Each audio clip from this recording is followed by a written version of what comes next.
At Spirit Mountain, the ski lift that gets you up the slopes is going downhill. That's why leaders there are hoping for a multi-million-dollar investment. Northern News Now's Madison Green tells us how the city is hoping to make improvements both on the hill and operationally.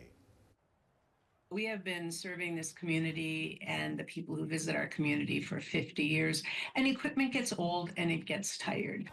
That aging infrastructure is why Spirit Mountain Executive Director Ann Glumack says they are hoping for a $26 million investment. The money is for a new upper chalet and demolishing the Summit and Gandy ski lift and combining it into one. The new lift will start where the Summit lift currently starts, and it will cut a diagonal path, a new path, and end up where the Gandy lift is currently ending up.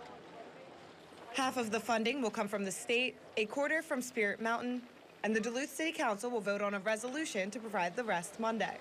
According to Jim Philby-Williams, Director of Property, Parks, and Libraries, Spirit Mountain currently brings in more than $22 million in income for the city annually. If we were to proceed with these investments and other improvements, that economic impact would increase to nearly 40 million, and the number of jobs supported would increase from 301 to 506. The city is also drafting a request for proposals looking for a private company to not own the hill, but operate it. To improve the quality of operations, to enhance the community recreational and economic benefits, and to bear much of the financial burden of operations and all of the financial risk of operations.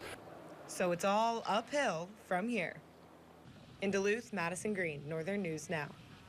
The city says if the $26 million resolution passes, the new chairlift would be ready by next ski season. Well, new details.